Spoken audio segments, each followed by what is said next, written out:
Ya, sekarang saya membicarakan tentang isu perpajakan dan apa yang kira-kira perlu dan urgent yang seharusnya pemerintah lakukan untuk konteks perpajakan. Kita tahu bahwa ya, saya melihat data-data ya, data semacam ini ya. Ini kita tahu bahwa penerimaan perpajakan untuk tahun ini atau lebih tepat di tahun 2020 yang lalu masih sangat minimal dibandingkan dengan target yang diharapkan. Target yang diharapkan di seputar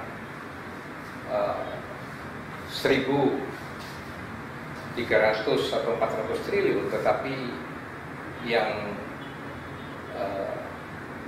masuk adalah baru di sekitar 1.000 triliun. Defisit APBN sebagaimana kita tahu juga cukup tajam, ya, sekitar 360 triliun, ya. Kemudian pembiayaan utang secara kumulatif sampai dengan per Januari 2021 mencapai 1.600 triliun, ya. Kemudian pertumbuhan ekonomi Indonesia dewasa ini menurut BPS juga masih minus sekitar 2, ya. Karena ini juga sehubungan dengan pandemik COVID-19.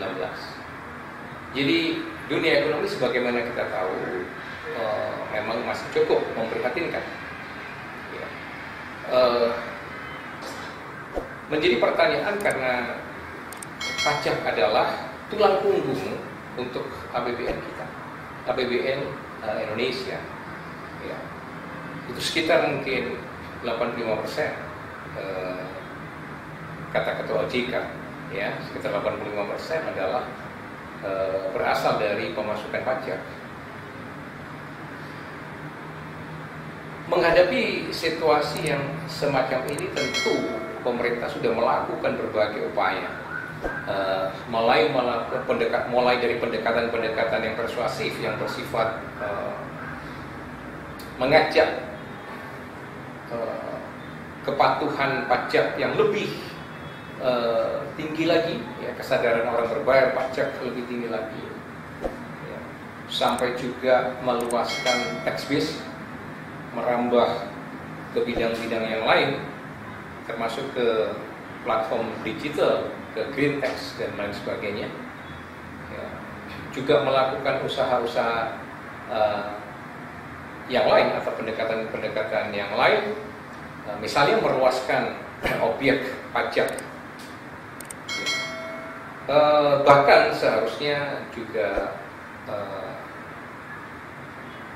perusahaan-perusahaan atau usaha-usaha di level UKM, ya, juga disasar pajak, meskipun di dalam situasi yang demikian berat, pemerintah ternyata malahan memberikan banyak insentif di perpajakan. Misalnya bukan hanya tax allowance, tapi juga investment allowance, ya, sekian banyak dari berapa itu, ya, 25 perusahaan atau berapa yang diberikan tax allowance, ternyata hanya kurang lebih 5 perusahaan saja itu yang merealisasikan investasi di Indonesia, ya. Juga subsidi PPh 21 yang ditanggung oleh pemerintah, pajak UMKM juga ditanggung oleh pemerintah. Demikian banyak pemerintah, ya, harus mengcover kebutuhan-kebutuhan atau untuk meringankan beban masyarakat sehubungan dengan situasi ekonomi yang saat ini ambles, ya, yang pertumbuhannya menukik ke bawah. Tapi pada sisi yang lain, sampai kapan pemerintah bertahan semacam ini? Ya, karena utang sudah menggunung, penjualan surat berharga juga sudah demikian maksimal, ya. Lalu sampai kapan ekonomi akan seperti ini? Tentu harus ada upaya-upaya lain, upaya-upaya terobosan yang lain, ya. Saya teringat bahwa ketika pada tahun 2016 Presiden melaunching tax amnesty, program tax amnesty, pengampunan pajak. Di sana beliau menjanjikan akan ada tax reform setelah berakhirnya masa tax amnesty itu. Dan ya saya relatif agak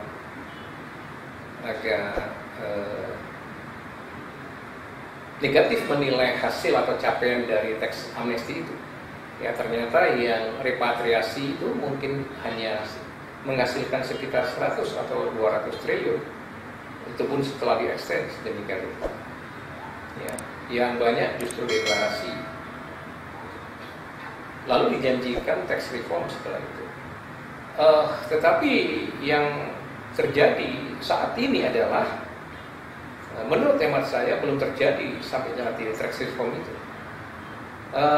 Klaster pajak yang ada di dalam Omnibus Law kemarin tentu belum dapat dikatakan sebagai suatu tax reform, karena tebalnya tax Omnibus Law, Undang-Undang Cipta Kerja yang kemarin itu sebenarnya kalau saya tumpuk begini antara undang-undang dan penjelasannya itu mencapai 12 cm lebih. Tapi klaster pajak di dalamnya saya sudah keluarkan dan bukukan sendiri itu hanya tidak sampai setengah senti. Jadi itu dari segi kuantitas, ya. Belum lagi dari segi substansi. Menurut hemat saya di sana terlalu sedikit yang diubah atau diganti, hanya beberapa pasal di PPH, beberapa pasal di PPN, beberapa pasal di KUP. Perubahan yang terkesan terus terang tambal sulam. Ya, tarif misalnya direndahkan sejak di dalam konteks pemulihan ekonomi nasional, ya, yang tarif PPh badan yang semula 25% menjadi 22%, yang nanti mungkin menjadi 20% ke depan. Ya. Lalu dividen yang semula itu merupakan objek pajak, padahal dividen itu diambil dari laba setelah pajak, gitu ya. Tapi ketika laba setelah pajak itu dibagi kepada pemegang saham dalam bentuk dividen, dividen itu masih dikenakan pajak di tingkat OP lagi, ya, sebesar 10% final. Jadi seperti juga pajak berganda itu sebenarnya. Nah, sekarang tidak menjadi objek pajak dengan catatan harus diinvestasikan kembali, ya, ya, sekitar paling tidak 30% selama 3 tahun. Jadi tetap ada kondisi-kondisi juga yang sebenarnya tidak terlalu banyak mengubah secara substantif. Di PPN misalnya yang perlu juga dicatat adalah dahulu batu bara itu bukan objek PPN, sekarang kena PPN. Dan itu berarti apa? Juga menimbulkan dampak ikutan. Para pengusaha juga akan memainkan pajak masukan dan keketuaannya, ya, mengkreditkan pajak masukannya dalam bisnis batu bara itu. Di KUP yang paling mendasar ini, ketentuan formal, juga tidak banyak terjadi perubahan kecuali yang menyangkut sanksi denda, ya, administratif, sanksi administratif yang bentuk denda itu. Sedikit-sedikit terjadi perubahan, misalnya di pasal 13 KUP itu akan ada perubahan, ya. Tapi perubahan-perubahan itu secara substansial belum mencerminkan tax reform, ya. Nah, ada 2 pertanyaan sekarang. Mengapa meskipun pemerintah sudah melaksanakan berbagai kebijakan di bidang perpajakan yang sifatnya sangat menopang masyarakat, yang seperti yang saya katakan, subsidi BPH pasal 21, subsidi pajak UMKM, ya, tapi saya perlu memberi catatan khusus untuk UMKM ini, meskipun terkena tarif 0,5% dari omset. Tapi jangan lupa, misalnya untuk bisnis-bisnis yang lain di bidang kuliner misalnya, itu ada pajak PB1 masing-masing daerah 10%.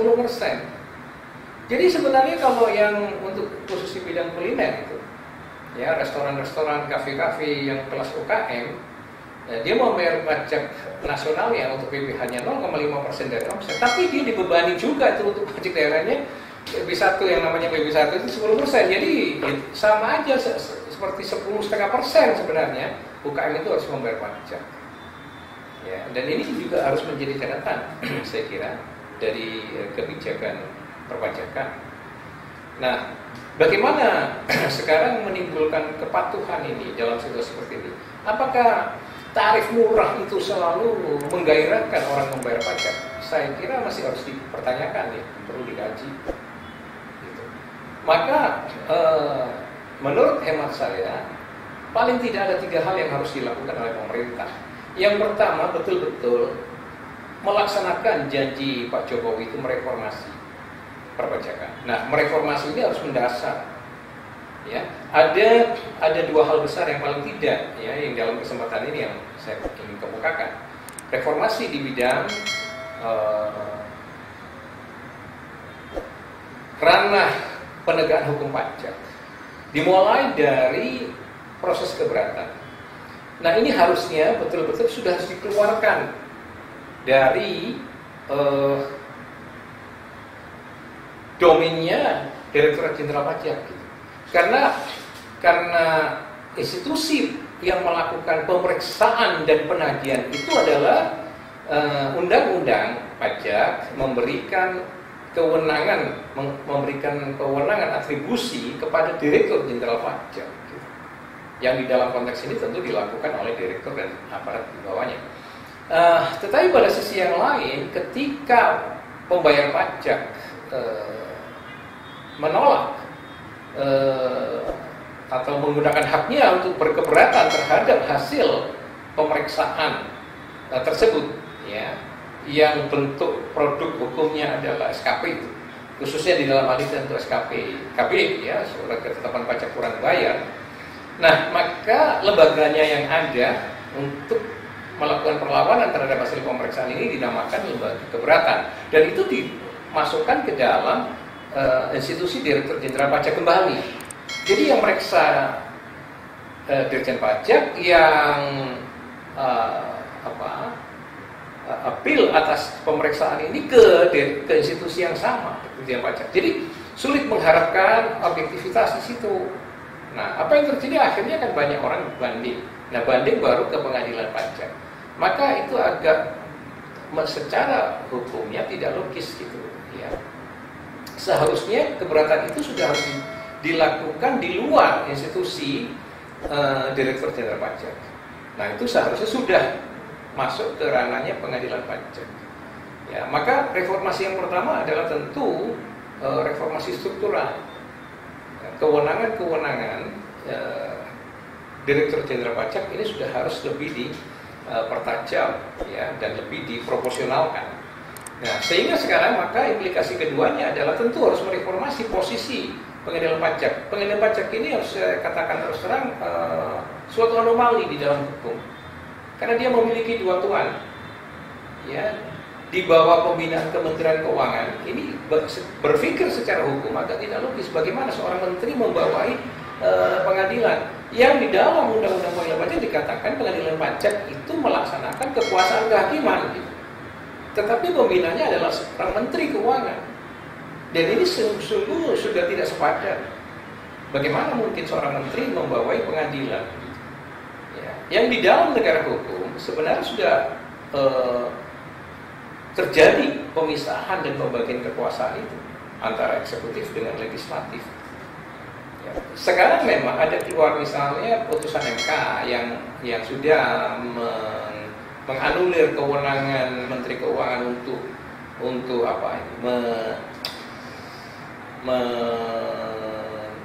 menetapkan atau mengarahkan ya ketua pengadilan pajak itu. Sekarang kan sudah dianulir oleh putusan MK. Tetapi saya kira itu belum mendasar gitu. Pengadilan pajak harus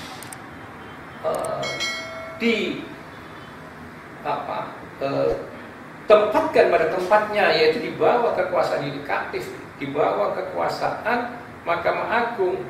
Sekarang ini kan Mahkamah Agung hanya membina secara teknis gitu.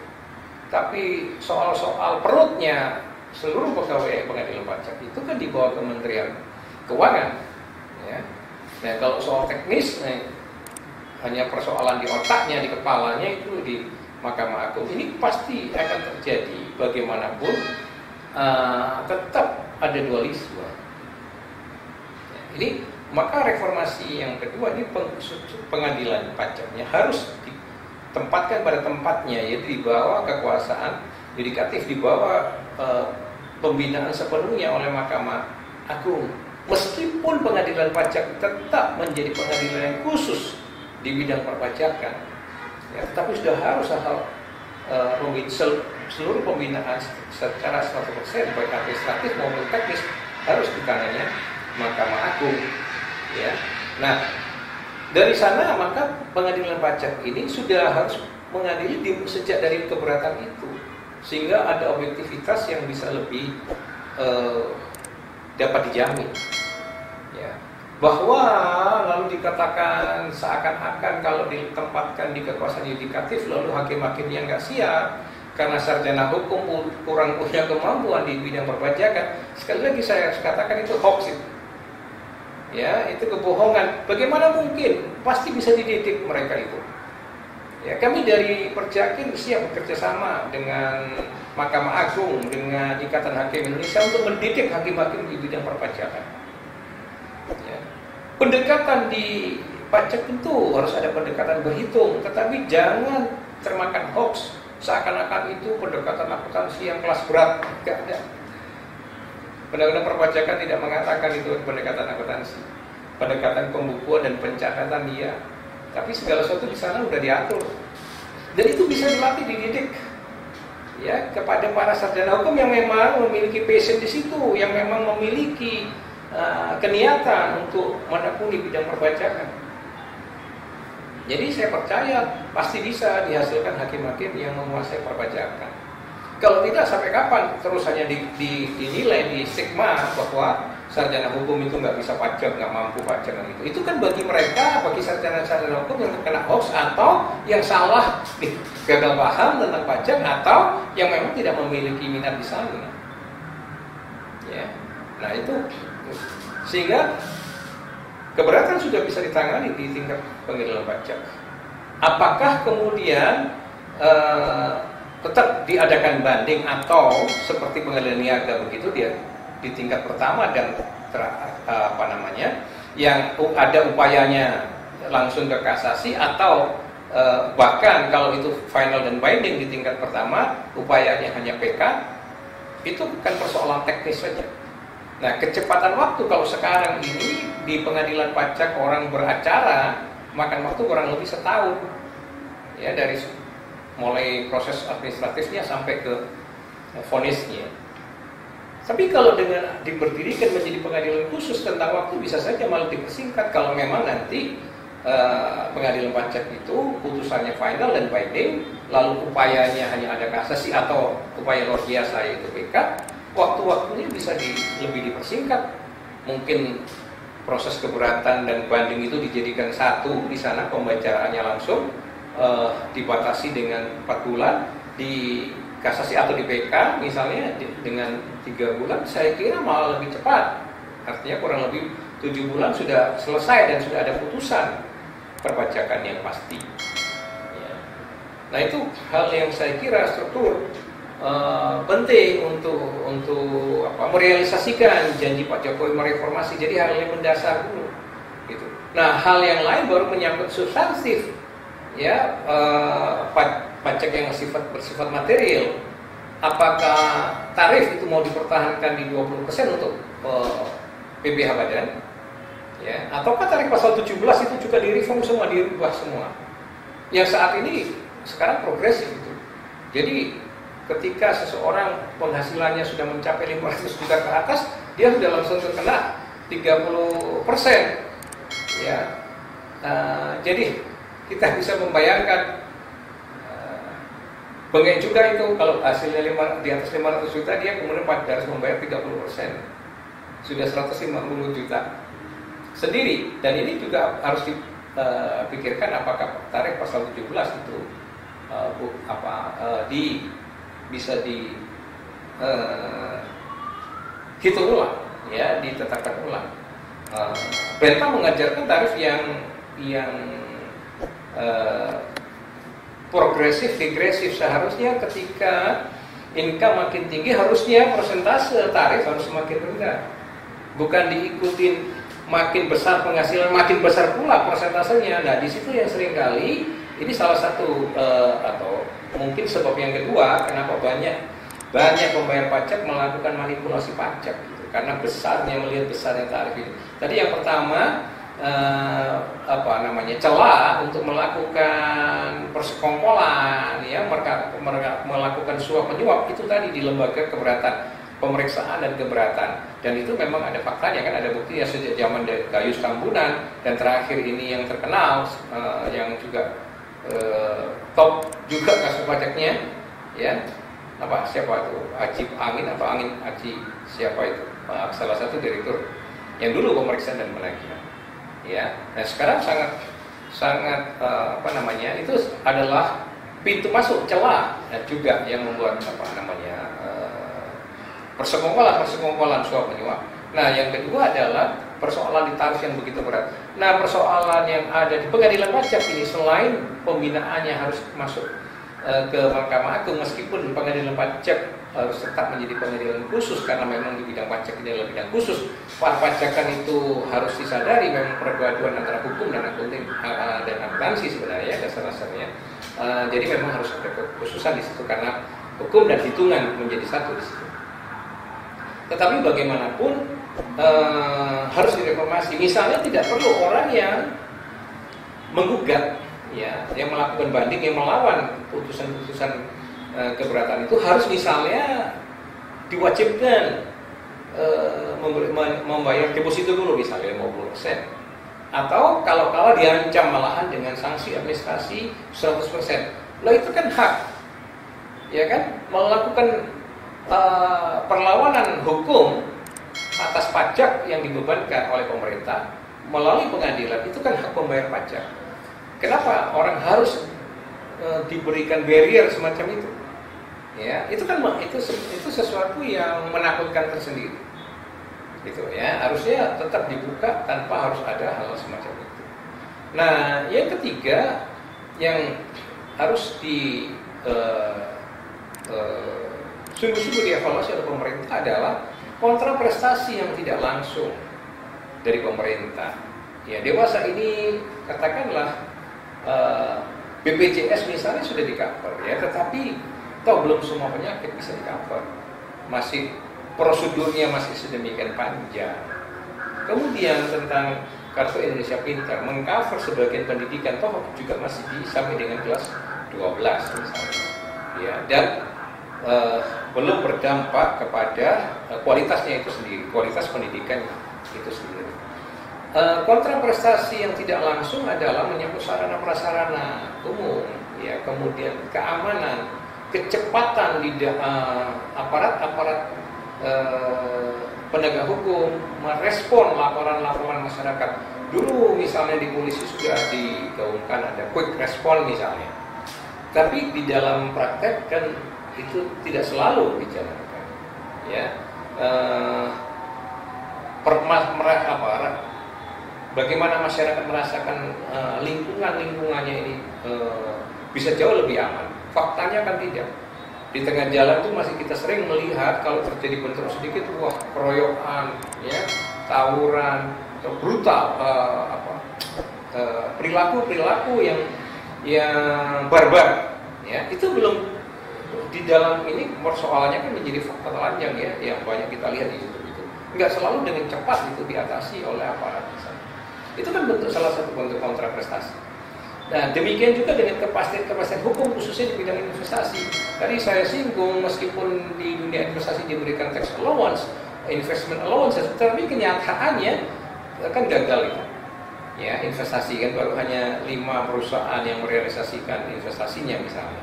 Nah, itu harus dipertanyakan kenapa seperti itu, karena mungkin kepastian hukum di dalam hal ini khususnya di Indonesia ini yang harus benar-benar ditinjau ulang, ya.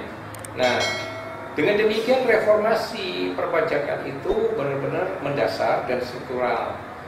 bukan hanya di tambal sulam. Ya, sehingga dengan demikian pemajakan yang lebih adil, yang lebih transparan, lebih serius itu bisa disambut oleh masyarakat. Ya, bisa disambut oleh masyarakat. Jadi dengan demikian persoalan, karena pajak sekali lagi menjadi tulang punggung dari pendapatan atau dari APBN, ya, maka bagaimanapun memang persoalan perpajakan ini harus mendapatkan perhatian yang sangat serius, yang tidak bisa dengan reformasinya, tidak bisa dengan tambal sulam menurut saya. Dan ini mumpung ya di era Pak Jokowi kan masih tersisa paling tidak atau kurang lebih 3,5 tahun. Saya berharap bahwa reformasi perpajakan ini bisa direalisasikan, ya, sehingga kesulitan ekonomi negara untuk ke depan selepas dari Pak Jokowi mungkin jauh bisa lebih ditanggulangi, ya, daripada kalau ini dibiarkan berlarut, ya. Dan apalagi sekali lagi persoalan yang demikian mendasar untuk sebuah negara tentu kan persoalan di ekonomi. Dan ini kalau kemudian ekonomi terus dalam fase yang krisis, dalam fase yang sangat memprihatinkan, itu tentu pasti berdampak, ya, kepada kehidupan politik dan sosial. Nah, demikian opini saya di sekitar perpajakan. Terima kasih.